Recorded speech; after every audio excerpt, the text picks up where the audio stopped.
ليظهره على الدين كله ولو كره المشركون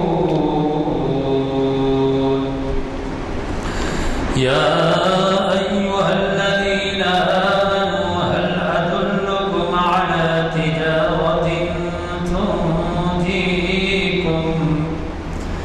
تنجيكم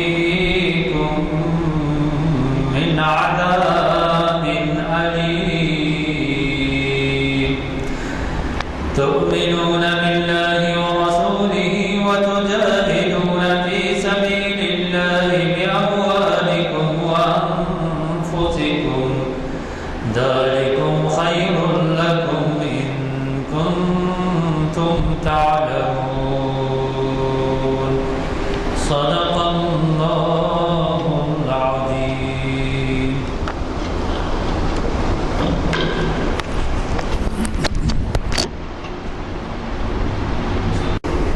جو معاشرتی حقوق و فرائض کے شرعی احکام کے عنوان سے شریعت انفارمیشن سروس کی 628ویں نشست ہے.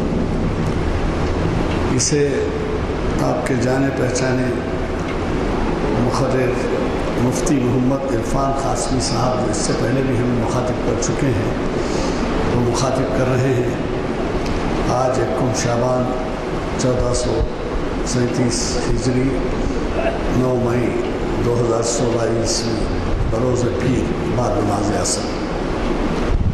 حضرات جیسے کہ آپ واقف ہیں عنوان سے خود واضح ہے کہ معاشرتی حقوق و فرائض کے شرعی احکام یہ ایسا اہم عنوان ہے جو ماہ رمضان کے آمد کے موقع پر آپ کے سامنے تفصیل سے رکھا جائے گا. بہرحال کوشش کیجیے کہ اگر غفلت ہماری ہو رہی ہے معاشرتی حقوق و فرائض کی ادائی میں شرعی احکام کی ادائی میں تو ہم اس سے اصلاح کر لیں. میں بغیر کسی اور مزید آپ کا وقت لیے مولانا سے گزارش کرتا ہوں کہ وہ معاشرتی حقوق و فرائض کے شرعی احکام کے بارے میں ہمیں مخاطب کریں. میں اور ایک اعلان بھی کرنا چاہتا ہوں انشاءاللہ رمضان کے آغاز سے قبل ہم 1-2 محفلیں ایسی رکھیں گے جس میں مفتی صاحبان کو بلائیں گے اور زکوٰۃ کے تعلق سے ہمیں یہ ہمارا طریقہ عمل رہا ہے پچھلے کچھ ماہ رمضان کے وقت کہ وہ جو ہے ایسے لوگ جو اپنے مسائل بھی حل کر لینا چاہتے ہیں جو اساسوں کے اوپر اس کے مقدار کا تعین کر لینا چاہتے ہیں. بسم اللہ الرحمن الرحیم الحمد لله نحمده ونستعينه ونستغفره ونعوذ بالله من شرور أنفسنا ومن سيئات أعمالنا من يهده الله فلا مضل له ومن يضلله فلا هادي له ونشهد أن لا إله إلا الله وحده لا شريك له ونشهد أن سيدنا ومولانا محمدًا عبده ورسوله أما بعد فأعوذ بالله من الشيطان الرجيم بسم الله الرحمن الرحيم يا أيها الذين آمنوا عليكم أنفسكم لا يضركم من ضل إذا اهتديتم إلى الله مرجعكم جميعا فينبئكم بما كنتم تعملون. وقال تعالى في موضع آخر وعاشروهن بالمعروف. وقال النبي صلى الله عليه وسلم المسلم أخو المسلم لا يخونه ولا يكذبه ولا يخذله كل المسلم على المسلم حرام عرضه وماله ودمه التقوى هاهنا بحسب امرئ من الشر أن يحتقر أخاه المسلم رواہ الترمذی او کما قال علیہ الصلاۃ والسلام. محترم گرامی قدر حاضرین کرام و ناظرین کرام، جیسا کہ عنوان سے ظاہر ہے معاشرتی حقوق و فرائض کے شرعی احکام. سب سے پہلے یہ بات جاننا چاہیے کہ جناب نبی کریم صلی اللہ علیہ وسلم نے جو شریعت ہمیں دی ہے، اللہ رب العزت نے جناب نبی کریم صلی اللہ علیہ وسلم کے واسطے سے جو شریعت ہمارے لیے منتخب کی ہے، اس میں کوئی گوشہ تشنا نہیں چھوڑا ہے، یعنی کوئی بھی گوشہ ایسا نہیں ہے جس میں ہماری رہبری اور رہنمائی نہ کی گئی ہو۔ اسی لیے کسی شاعر نے جناب نبی کریم صلی اللہ علیہ وسلم کی آمد کے موقع پر فرمایا، حضور آئے تو سری آفرینش پا گئی دنیا، اندھیروں سے نکل کر روشنی میں آ گئی دنیا، بجھے چہروں کا زنگ اترا، ستے چہروں پہ نور آیا، حضور آئے تو انسانوں کو جینے کا شعور آیا، خیرت کی شمع افروزی جنوں کی چارہ فرمائی، زمانے کو اسی امی کے صدقے میں سمجھ آئی۔ یعنی زمانے کے اندر جناب نبی کریم صلی اللہ علیہ وسلم کی آمد ہی سے انقلاب برپا ہوا، ورنہ لوگوں کو حقوق اور فرائض کی ادائیگی کے سلسلے میں کوئی جانکاری نہیں تھی۔ اسی لیے زمانے جاہلیت کے اندر ایک دوسرے کا مال چھین لینا عام سی بات تھی، یہاں تک کہ اپنی ماؤں کو، یعنی جن کے والد جو ہے کسی اور سے نکاح کیے ہوئے ہیں اور خواتین سے، تو وہ جو ان کی سونتلی مائیں وغیرہ ہوتی تھی، ان کو بھی وراثت کے اندر بانٹ لینے کا رواج تھا۔ عورتوں کو زندہ درگور کر دینا ان کے لیے عام سی بات تھی، خود اپنے بچیوں کو زندہ درگور کر دیا کرتے تھے۔ لیکن جناب نبی کریم صلی اللہ علیہ وسلم کی تشریف آوری ہوئی اور آپ نے جس معاشرے کے اندر آنکھیں کھولی تو ہر جگہ اندھیرا ہی اندھیرا تھا، تو اللہ رب العزت نے جناب نبی کریم صلی اللہ علیہ وسلم سے ایسی روشنی عطا فرمائی ہے، آج بھی زمانے کے تمام انقلابات کے باوجود ہماری کامیابی اور کامرانی اسی روشنی کے اندر منحصر ہے۔ آج ہمیں دوسری طرف جھانکنے کی ضرورت نہیں ہے، بلکہ اسلام کا صحیح مطالعہ کرنے کی ضرورت ہے۔ معاشرہ کہتے کس کو ہیں؟ عاشرہ یعاشر معاشرتاً، باب مفاعلت کا لفظ ہے۔ اس کی خصوصیت یہ ہے کہ جس طریقے سے ضرب یضرب ضرباً ایک مصدر ہے، اس کے معنی آتے ہیں مارنا، لیکن جب اس کو ایک دوسرے مصدر میں یا باب مفاعلت میں لے کر چلے جاتے ہیں، ضارب یضارب مضاربتاً، تو اب اس کا ترجمہ ہوتا ہے ایک دوسرے نے مار لیا ہے، یعنی فاعل اور مفعول دونوں ایک ہی کام کر رہے ہیں، مارنے کا۔ اسی طریقے سے عاشرہ یعاشر معاشرتاً کہتے ہیں ایک دوسرے کے ساتھ زندگی گزارنا۔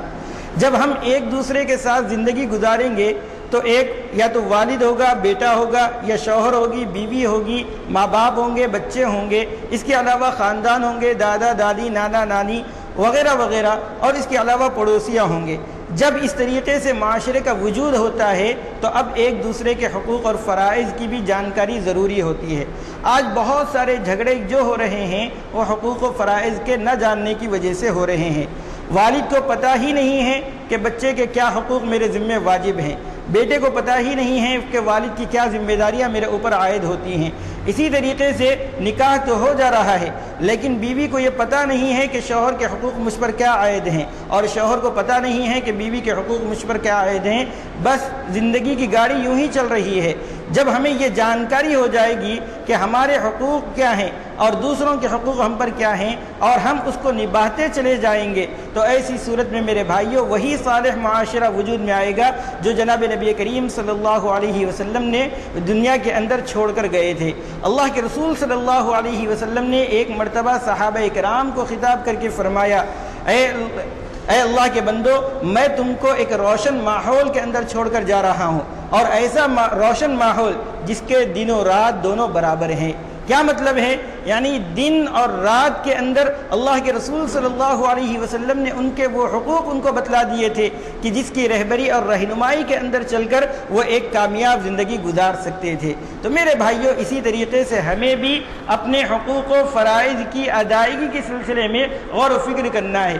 سب سے پہلے اگر ہم باپ ہیں تو ہماری جو اولاد ہیں ان کے کیا حقوق و فرائض ہمارے ذمہ عائد ہوتے ہیں وہ جاننا چاہیے۔ سب سے پہلے جب بچے کا وجود ہوتا ہے تو اس کے لیے کیا کیا جاتا ہے؟ تحنیک کی جاتی ہے۔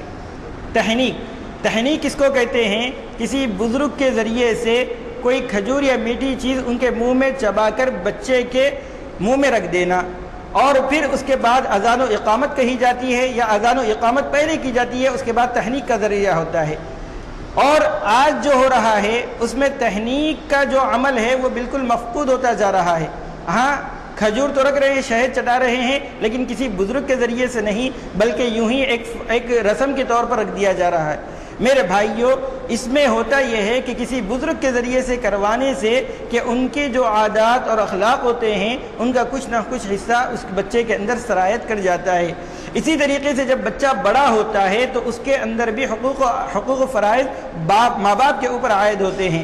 اس کی صحیح تربیت کرنا، صحیح رہنمائی کرنا، اور سب سے پہلا جو لفظ اس کے زبان سے نکلے وہ اللہ ہو، اس کا اہتمام کرنا چاہیے۔ ہم لوگ اس کا اہتمام نہیں کر رہے ہیں، بلکہ عام طور پر ایسا ہو رہا ہے جو آج معاشرے کے لیے بہت خطرناک حد تک یہ ہمارے لیے مضر ہے، وہ یہ ہے کہ ہم چھوٹے چھوٹے بچوں کو جو ابھی بات چیت سیکھنا شروع کرتے ہیں ان کے سامنے کارٹون رکھ دے رہے ہیں، فون کے ذریعے سے، ٹی ویوں کے ذریعے سے یا کسی اور ذریعے سے ان کے سامنے کارٹون رکھ دے رہے ہیں۔ اور کارٹون کے بنانے والے یہ جانتے ہیں کہ بچوں کی ذہنی تربیت کیسے کی جاتی ہے اور ان کو کس طریقے سے اسلام سے منحرف کیا جاتا ہے، اور بچے وہی کارٹون کو دیکھ دیکھ کر اپنے اندر وہ چیزیں سیکھ رہے ہیں۔ تو میرے بھائیوں، یہ طریقہ اسلامی نہیں ہے۔ آپ دیکھیں گے جناب نبی کریم صلی اللہ علیہ وسلم کے زمانے میں جو چھوٹے چھوٹے بچے تھے ان کے اندر بھی جہاد کا شوق تھا، ان کے اندر بھی اسلام کی خدمت کرنے کا جذبہ تھا۔ وہ بھی یہ چاہتے تھے کہ ہم بڑے ہو کر اپنے والد کی طرح اسلام کی سربلندی کے لیے اپنا جان اور تن من لٹا دیں۔ یہ کب تھا؟ جب ان کے سامنے ان جیسی آئیڈیل شخصیتیں ان کے سامنے موجود تھی۔ ان کی مائیں ان کو سکھاتی تھی کہ جناب نبی کریم صلی اللہ علیہ وسلم کا طریقہ کیا تھا۔ جناب نبی کریم صلی اللہ علیہ وسلم نے ہمیں اس موقع پر کس موقع پر کیا رہنمائی کی ہے، خود مائیں ان کو سکھا دیتی تھی۔ اس لیے حضرت مولانا پیر ذوالفقار صاحب مدد اللہ العالی اپنے اکثر کتابوں کے اندر یہ لکھتے ہیں کہ مرد پڑھا فرد پڑھا، یعنی اگر مرد تعلیم حاصل کرتا ہے دینی یا دنیاوی تو اس کا فائدہ اسی کی ذات تک ہوتا ہے، لیکن عورت پڑھی خاندان پڑھا، یعنی اگر ایک عورت تعلیم یافتہ ہوگی تو اس کا اثر نسل در نسل چلے گا۔ تو میرے بھائیوں، سب سے پہلے یہ ہے کہ ہم اپنے بچوں کی صحیح تربیت کریں۔ حضرت عمر رضی اللہ تعالیٰ عنہ کے پاس ایک والد آئے اور آ کر اپنے بچے کی شکایت کی۔ بچے کی شکایت یہ کی کہ میرا بچہ نافرمان ہے، میری بات سنتا نہیں ہے۔ تو جناب حضرت عمر رضی اللہ تعالیٰ عنہ نے بچے کو بلایا اور بچے کو بلا کر نصیحت کرنا شروع کی۔ تو بچے نے کہا کہ پہلی بات آپ میری بات غور سے سن لیجئے، اس کے بعد پھر مجھے جواب دینا۔ کہا کہ حضرت عمر نے کہا کہ اچھا بتلاؤ کیا بات ہے؟ کہا کہ میرے اوپر والد کے کچھ حقوق ہیں یا نہیں ہیں؟ حضرت عمر رضی اللہ تعالیٰ عنہ نے فرمایا کہ حقوق ہیں۔ کہا کیا حقوق ہیں؟ کہا کہ سب سے پہلے یہ ہے کہ صحیح گود کا انتخاب کیا جائے۔ صحیح گود کا مطلب یہ ہے کہ ماں کا جب انتخاب ہوتا ہے، اللہ کے رسول صلی اللہ علیہ وسلم نے فرمایا نکاح عورت سے 4 وجوہات کی بنیاد پر کیا جاتا ہے۔ تنکح المرأة لأربع لمالها ولحسبها ولجمالها ولدینها فاظفر بذات الدین۔ اللہ کے رسول صلی اللہ علیہ وسلم نے فرمایا عورت سے نکاح 4 وجوہات کی بنیاد پر کیا جاتا ہے۔ ایک مال کی غرض سے، یعنی نکاح کرنے والے کے ذہن میں یہ پیش نظر رہتا ہے کہ عورت مالدار ہے، اس کے نکاح کرنے کی صورت میں مجھے کچھ فائدہ ہوگا۔ دوسرا یہ ہے کہ اچھے خاندان کی ہو، اس لیے نکاح کیا جاتا ہے۔ تیسرا یہ ہے کہ اس کے حسن و جمال کی وجہ سے نکاح کیا جاتا ہے۔ چوتھا دینداری کو بنیاد بنا کر نکاح کیا جاتا ہے۔ تو حضرت عمر رضی اللہ تعالیٰ عنہ نے فرمایا کہ صحیح گود کا انتخاب یہ باپ کی ذمہ داری ہے، اس لیے کہ اس گود کے اندر جو بچہ پلنے والا ہے اس کی صحیح تربیت کا انتظام ماں کے سپرد ہوتا ہے۔ تو حضرت عمر رضی اللہ تعالیٰ عنہ کو اس لڑکے نے جواب دیا کہ میرے باپ نے کوئی اچھی گود کا انتخاب نہیں کیا ہے، بلکہ پھر اس کے بارے میں گنوایا کہ وہ ایسی قسم کی عورت ہے۔ پھر اس کے بعد فرمایا کہ دوسرا حق کیا ہے؟ کہا کہ اچھا نام رکھنا۔ کہا کہ میرا نام بھی اچھا نہیں رکھا گیا ہے۔ حضرت عمر رضی اللہ تعالیٰ عنہ نے یہ 2 باتیں سن کر والد کی طرف متوجہ ہوئے اور کہا کہ پہلے تم اپنے حقوق ادا کرو، پھر بعد میں اپنے حقوق لینے کے لیے میرے پاس آؤ۔ یعنی ہم تو یہ ہے کہ اپنے حقوق کے لیے ہم دوسروں کے پاس جانا شروع کر دیتے ہیں، لیکن ہمارے جو حقوق دوسروں کے اوپر عائد ہیں اس کو صحیح طریقے سے ادا نہیں کرتے ہیں۔ تو میرے بھائیوں، ہم جب ایک مسلم معاشرے کے اندر رہ رہے ہیں یا ہندوستانی تہذیب کے اندر ہم زندگی گزار رہے ہیں تو اللہ کے رسول صلی اللہ علیہ وسلم نے ہمیں بہت سارے احکامات دیے ہیں۔ پڑوسی کے کیا حقوق ہے؟ اللہ کے رسول صلی اللہ علیہ وسلم نے فرمایا کہ مجھے حضرت جبرائیل علیہ السلام نے پڑوسیوں کے بارے میں اس درجے تاکید فرمائی کہ مجھے اندیشہ ہونے لگا کہ کہیں میراث کے اندر پڑوسیوں کے حق نہ رکھ دیا جائے. یعنی اتنا نبی کریم صلی اللہ علیہ وسلم کو حضرت جبرائیل علیہ السلام تاکید کر رہے تھے. آپ صلی اللہ علیہ وسلم نے ایک موقع پر فرمایا اگر پڑوسی غیر مسلم ہے تو ان کا تم پر ایک حق ہے, اگر وہ غیر مسلم نہیں مسلمان ہے تو پھر ان کے تم پر 2 حق ہیں, اگر پڑوسی مسلمان ہیں اور رشتہ دار ہے تو پھر اس کے تم پر 3 حق ہیں. تو اللہ کے رسول صلی اللہ علیہ وسلم نے پوری تفصیل بتلائی ہے, اور اسی طریقے سے حضرات صحابہ اکرام نے عمل کر کے بھی بتلایا ہے. ایک مرتبہ ایک صحابی رسول کے گھر میں بکری کٹنے کے بعد جب وہ دسترخوان پر بیٹھے تو سب سے پہلے گھر والوں سے پوچھ لیا کہ میرے فلاں یہودی جو پڑوسی ہے ان کے پاس تم سالن بھجوا دیے ہیں یا نہیں بھجوا دیے ہیں. انہوں نے عرض کیا کہ صحابی سے عرض کیا کہ ابھی ہم نے نہیں بھجوایا ہے, تو آپ نے اپنے ہاتھ کو روک لیا اور کہا کہ پہلے اپنے پڑوسی کو جو ہے یہ بھیج دیجیے سالن وغیرہ. تو میرے بھائیوں اس طریقے سے صحابہ اکرام نے زندگی گزاری, اور آپ کو معلوم ہونا چاہیے کہ اسلام کے پھیلنے کا جو ذریعہ بنا ہے وہ ہماری عادت و اخلاق تھی, نہ کہ ہم نے بہت زیادہ عمرہ کر لیے ہیں نماز کی پابندی کرنے کی وجہ سے یا فلاں وجہ سے اسلام نہیں پھیلا ہے. یہ تو انفرادی اعمال ہیں جو ہماری ذات تک محدود ہوتے ہیں, بلکہ آپ کو معلوم ہونا چاہیے کہ حضرات صحابہ اکرام کا وہ عمل اور وہ کردار تھا جو اسلام کے پھیلنے اور پھولنے کا سبب بنا ہے. ایک مرتبہ ایک تاجر جو عرب سے نکل کر باہر ممالک کے اندر تجارت کے غرض سے گئے ہوئے تھے, اپنی دکان کے اندر دکانداری کر رہے ہیں, صحابی رسول ہیں. ایک گاہک جو یہودی یا عیسائی تھا ان کی دکان پر پہنچتا ہے, اور پہنچنے کے بعد کسی سامان کے بارے میں پوچھتا ہے کہ آپ کے پاس ہے یا نہیں ہے. وہ عرض کرتے ہیں کہ میرے پاس تو وہ سامان موجود ہے, لیکن میری ایک درخواست ہے, میری ایک ریکویسٹ ہے, آپ اس کو قبول کر لیجئے. وہ کہتا ہے کہ کیا ہے؟ تو کہا کہ یہ فلاں سامنے والا جو میرا عیسائی پڑوسی ہے, یہودی پڑوسی ہے, وہ بھی اس کے پاس بھی دکان ہے, اس کے پاس بھی وہ سامان موجود ہے. صبح سے دیکھ رہا ہوں کہ میرے پاس تو اتنے گاہک آ چکے ہیں جس کی وجہ سے آج میرا گزار بسر ہو سکتا ہے, میری بیوی بچوں کا پیٹ پل سکتا ہے, اور میں اس کے ذریعے سے ان کی کفالت کر سکتا ہوں, لیکن سامنے ابھی تک کوئی ان کے پاس لینے کے لیے نہیں آیا ہے. میری درخواست ہے کہ آپ وہ سامان ان کے پاس لے لیجئے. وہ جو صاحب ہے وہاں سے جاتے ہیں, سامان لے کر پھر دوبارہ ان کی دکان پر آتے ہیں, اور آ کر کہتے وہ جیسے ہی وہ سب آتے ہیں یہ صاحب کہتے ہیں کہ کیا تم کو وہ سامان نہیں ملا؟ کہتے ہیں کہ سامان تو مل گیا ہے اور میں وہ لے چکا ہوں, لیکن میں آپ کے پاس آیا ہوں اسلام لینے کے لیے.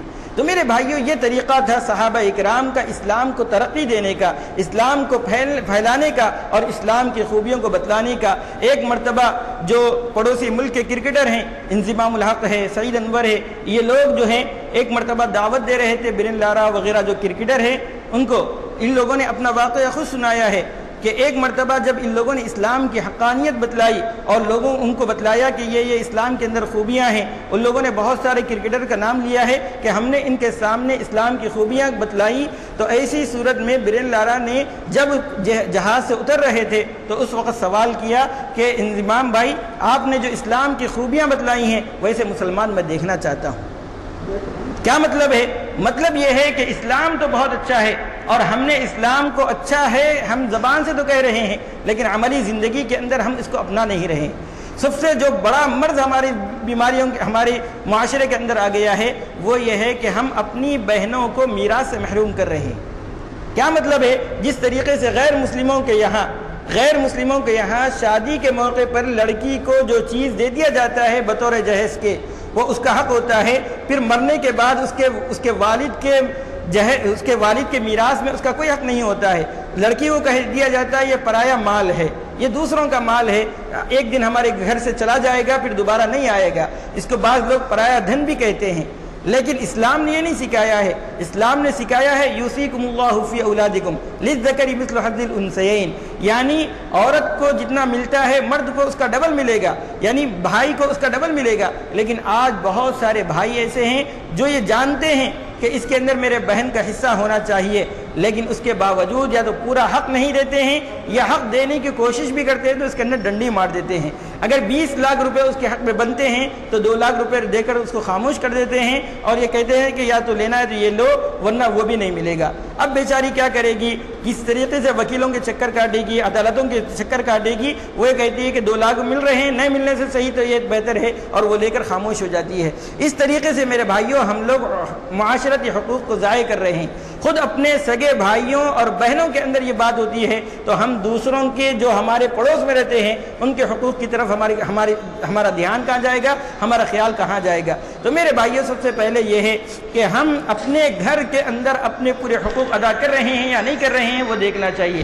اللہ رب العزت نے شوہر کو حکم دیتے ہوئے فرمایا وَعَاشِرُوهُنَّ بِالْمَعْرُوفِ، عورتوں کے ساتھ حسن سلوک کرو، حسن معاشرہ اختیار کرو، اور اگر ان کے ساتھ کوئی چیز ناگوار گزرتی ہے تو فرمایا کہ کسی عادت کی وجہ سے، کسی اخلاق کی وجہ سے تمہیں ناگواری گزرے، لیکن اللہ رب العزت اس کے اندر بہت بھلائی رکھے ہیں، یعنی ان سے جو اولاد ہونے والی ہیں ان بیویوں سے اللہ رب العزت ان کو کار خیر بنا دے۔ یہ بھی ہو سکتا ہے، یا اللہ رب العزت جو ہے اس کے ذریعے سے ہمیں آزمانا چاہتے ہیں کہ ہم صبر کرنے والے ہیں یا نہیں کرنے والے ہیں۔ اس طریقے سے میرے بھائیوں اللہ کے رسول صلی اللہ علیہ وسلم نے بھی عورتوں کی حقیقت بیان کرتے ہوئے فرمایا کہ عورت کی ذات اللہ رب العزت نے ٹیڑھی پتلی سے بنائی ہے، اگر تم انہیں سیدھا کرنے جاؤ گے تو ٹوٹ جائے گا، یعنی نکاح برقرار نہیں رہے گا، لیکن ان کے ٹیڑھا پن رہتے ہوئے بھی ان کے ساتھ زندگی گزارا جا سکتا ہے۔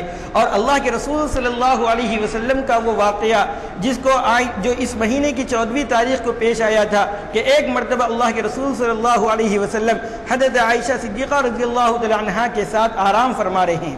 جب آپ آرام فرما رہے ہیں، حضرت عائشہ صدیقہ رضی اللہ تعالی عنہا امی جان عرض کرتی ہیں کہ اللہ کے رسول صلی اللہ علیہ وسلم نے آہستہ سے چادر اتاری اور اس کے بعد آہستہ سے آپ جو ہے کھڑے ہوئے۔ کھڑے ہونے کے بعد آپ نے جو ہے بالکل ہر کام آہستگی سے کر رہے ہیں، دروازہ آہستہ سے کھول رہے ہیں اور آہستگی سے جا رہے ہیں۔ آپ صلی اللہ علیہ وسلم کا خیال یہ تھا کہ امی جان حضرت عائشہ رضی اللہ تعالیٰ عنہ آرام فرما رہی ہیں، لیکن حضرت عائشہ رضی اللہ تعالیٰ عنہ جاگ رہی تھی، نبی کریم صلی اللہ علیہ وسلم کی یہ ادا دیکھ رہی تھی کہ آپ ہر کام آہستگی سے کر رہی ہیں، تو آپ کے دل میں ایک خلل آیا اور آپ نے جناب نبی کریم صلی اللہ علیہ وسلم کے پیچھا کرنا شروع کیا۔ تو جناب نبی کریم صلی اللہ علیہ وسلم جنت البقیع جا کر آپ نے جو ہے مردوں کے لیے دعا فرمائی، اور اس کے بعد جب واپس ہو رہی تھی تو حضرت عائشہ رضی اللہ تعالیٰ عنہ چونکہ جلدی واپس ہو گئی تھی، اس لیے آپ کا جو سینہ ہے وہ پھول رہا تھا، سانس پھول رہی تھی۔ جناب نبی کریم صلی اللہ علیہ وسلم دوبارہ جب حضرت عائشہ رضی اللہ تعالیٰ عنہ کے پاس آئے تو آپ نے یہ حرکت دیکھ کر پوچھا کہ عائشہ تم کیا کر رہی ہو؟ تو انہوں نے صاف صاف عرض کر دیا کہ اللہ کے رسول آپ کا جو عمل دیکھا اس کی وجہ سے میں نے آپ کا پیچھا کیا۔ تو احادیث میں آتا ہے کہ اللہ کے رسول صلی اللہ علیہ وسلم نے جو آہستگی کا اہتمام کیا تھا وہ اپنی پیاری بیوی حضرت عائشہ رضی اللہ تعالیٰ عنہ کے نیند میں خلل نہ ہونے کی وجہ سے آپ نے اس آہستگی کا اہتمام کیا تھا۔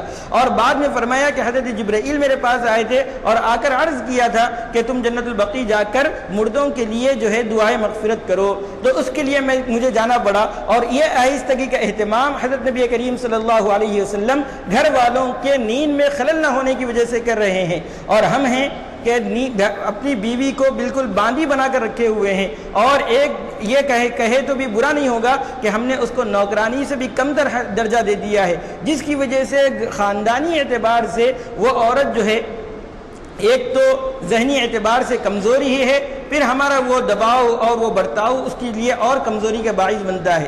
پھر ایسے گھر میں جب بچے پیدا ہوں گے تو میرے بھائیوں ان کے اندر کوئی ایسی ترقی کرنے والے ذہن پیدا نہیں ہوگا، بلکہ اس کے اندر پسماندگی ہوگی اور اس کے ذہن کے اندر یہی کمزوری پیدا ہوگی جس کی وجہ سے صالح معاشرہ وجود میں نہیں آ سکتا ہے۔ اللہ کے رسول صلی اللہ علیہ وسلم نے ایک موقع پر صحابہ کرام کو خطاب کر کے فرمایا کہ میں گھر والوں کے سلسلے میں تم کو اچھی وصیت کرتا ہوں، اور آپ صلی اللہ علیہ وسلم نے فرمایا خیرکم خیرکم لأہلی، تم میں سے بہتر وہ ہے جو اپنے گھر والوں کے ساتھ بہتر ہو۔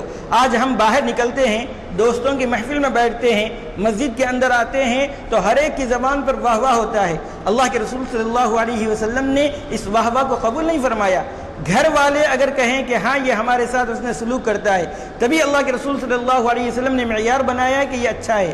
خیرکم خیرکم لأہلی، یعنی تم میں سے بہتر وہ ہے جو اپنے گھر والوں کے ساتھ بہتر ہو۔ وَأَنَا خَيْرُكُمْ لِأَهْلِي، اور اللہ کے رسول صلی اللہ علیہ وسلم نے فرمایا میں اپنے گھر والوں کے ساتھ سب سے بہتر سلوک کرنے والا ہوں۔ اللہ کے رسول صلی اللہ علیہ وسلم کی یہی زندگی تو ہمارے لیے آئیڈیل اور نمونہ ہے، اور اللہ رب العزت نے اسی لیے فرمایا لَقَدْ كَانَ لَكُمْ فِي رَسُولِ اللَّهِ أُسْوَةٌ حَسَنَةٌ، کہ تمہارے لیے جناب نبی کریم صلی اللہ علیہ وسلم کی زندگی بہترین زندگی ہے۔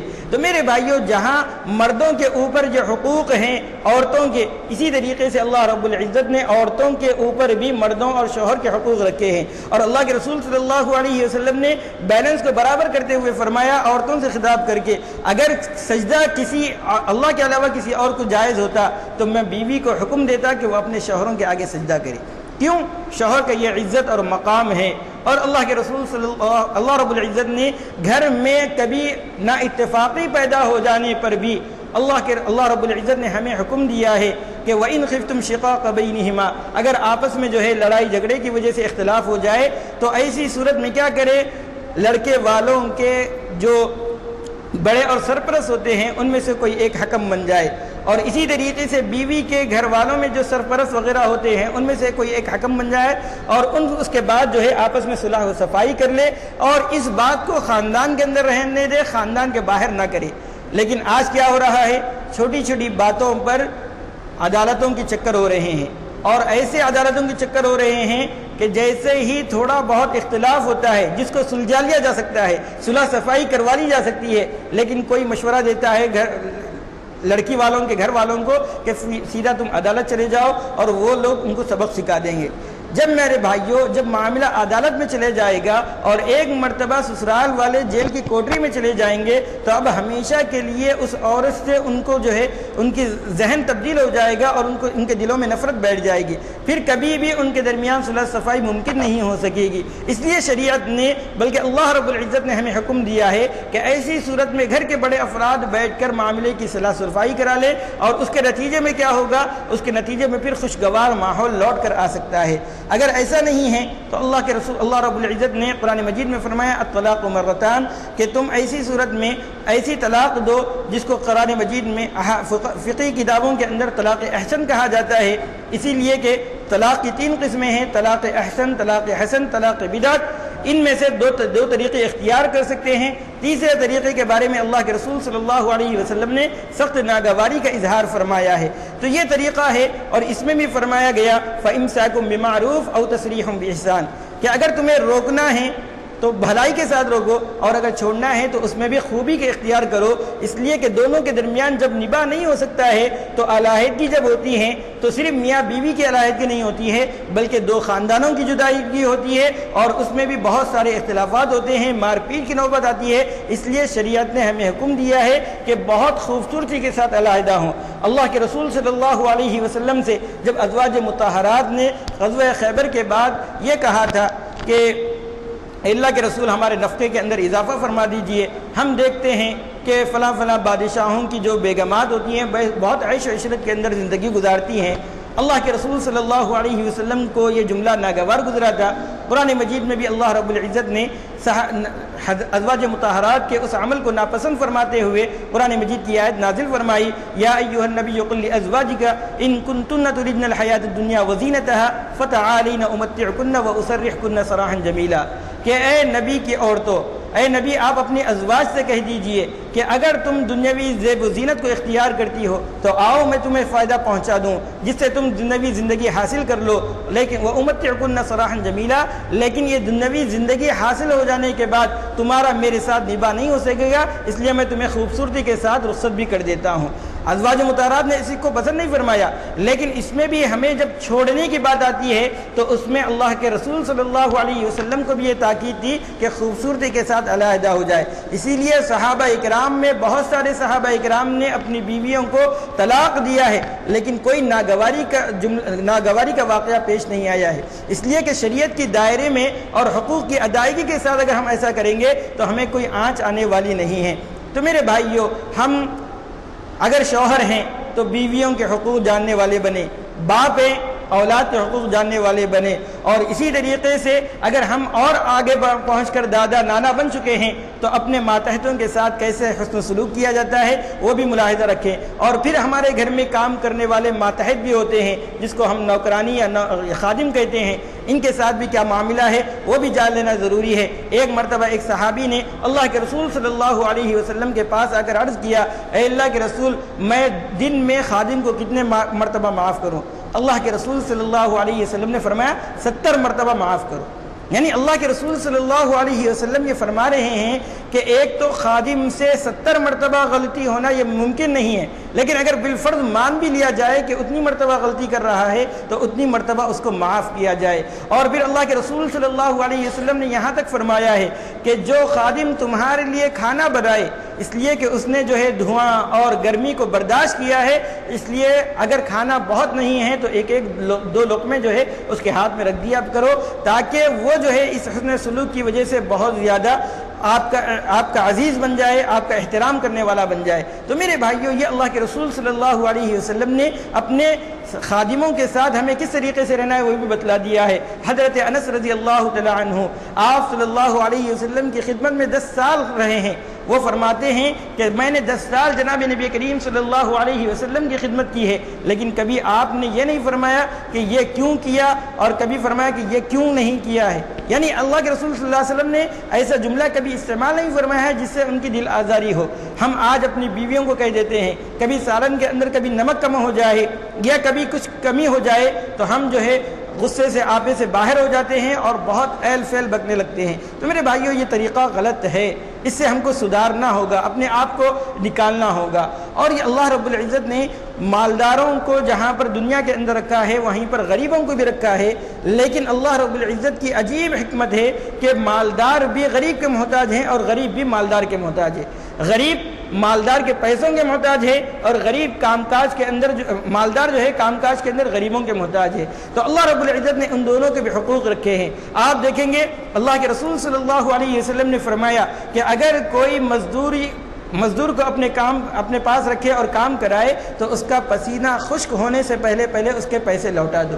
یہ اللہ کے رسول صلی اللہ علیہ وسلم نے کس طریقے سے بہترین تعلیم دی ہے. ہم لوگ کیا کرتے ہیں, جب ہمارا گھر بننے لگتا ہے تو مزدور کے پیسے اس لیے روک دیتے ہیں کہ کل وہ صحیح وقت پر کام پر آ سکے اور کام کر سکے. اور بہت ساری باتیں ہیں, بعض مرتبہ جو ہے وہ کام کر چلا جاتا ہے اور جتنے ہم پیسوں پر بات کیے ہیں چھوٹی چھوٹی باتیں نقص کی نکال کر ہم جو ہے اس کے اماؤنٹ میں کمی کر دیتے ہیں. یہ طریقہ بالکل غلط نہیں ہے, یہ بلکہ ہم نے اس کے اوپر ظلم کیا ہے. اور یاد رکھیے کل قیامت کے دن ہر ظلم کے بارے میں باس پرس ہوگی. اللہ رب العزت ہمیں بخشنے والے نہیں ہیں اگر ہم نے حقوق العباد کے اندر کوتاہی کی ہو. تو میرے بھائیوں, اس لیے ہمیں چاہیے کہ ہم تمام حقوق کو جاننے والے بنیں اور اس کے مطابق پھر اپنی عملی زندگی کو اپنائیں. تو آپ دیکھیں گے ہر فرد یہ تہیہ کر لے کہ معاشرہ وجود میں آتا ہے افراد سے, اور ہر فرد جب اپنی اصلاح کر لے گا. تو میں نے جو خطبے کے اندر آیت پڑھی ہے, یا ایھا الذین آمنوا علیکم انفسکم, اے ایمان والو تم اپنے آپ کو لازم پکڑ لو. کیا مطلب ہے اپنے آپ کو لازم پکڑ لو کا مطلب یہ ہے کہ اپنی ذمہ داریوں کو بخوبی سمجھنے والے بن جاؤ. لا یضرکم من ضل اذا تدیتم, جو شخص راہ راست سے گمراہ ہے وہ تم کو کبھی نقصان نہیں پہنچائے گا. یعنی جب تم اپنے حقوق کی ادائیگی کے سلسلے میں فکر مند ہوں گے اور اس کی ادائیگی کرتے رہے ہوں گے تو ایسی صورت میں جو راستے سے بھٹکا ہوا ہے وہ تمہیں نقصان نہیں پہنچا سکے گا. اللہ کے رسول صلی اللہ علیہ وسلم نے, ابن ماجہ کی روایت ہے, فرمایا کہ یہ جو دین حق ہیں اس کی حمایت کرنے والے, اس کی مدد کرنے والے, اس کو پھیلانے والے ہر زمانے کے اندر ایک جماعت رہے گی. اور اس کے متعلق فرمایا کہ جو اس کے دشمن ہوں گے, جو اس کے مخالف ہوں گے, وہ ان کا بال بیکا بھی نہیں کر سکیں گے. یعنی ان کا ذرا برابر بھی نقصان نہیں کر سکیں گے. اللہ رب العزت ان کی ضرور حمایت و مدد کرتے رہے گا. اسی طریقے سے جب ہم اس اسلامی معاشرے کی طرح اپنے آپ کو بنا لیں گے, ہر حقوق کی ادائیگی کے سلسلے میں ہم فکر مند رہیں گے اور ان حقوق کو ادا کرتے رہیں گے, تو میرے بھائیوں اللہ رب العزت سے قوی امید ہے کہ اللہ رب العزت جب ہمارا خاتمہ فرمائے گا تو ایسی صورت میں ہم کو اللہ رب العزت ایمان پر خاتمہ فرمائے گا, اور ہم جب مرتے دم زبان پر کلمہ طیبہ ہمارے اوپر جاری رہے گا. اس لیے میرے بھائیوں ہم لوگوں کو چاہیے کہ ہم تمام حقوق کی ادائیگی کے سلسلے میں فکر مند بھی رہیں اور اس کی ادائیگی کے لیے کوشش بھی کرتے رہیں. اللہ رب العزت سے دعا ہے کہ اللہ رب العزت ہمیں کہنے سننے سے زیادہ عمل کی توفیق عطا فرمائے. آمین. وآخر دعوانا الحمدللہ رب العالمین.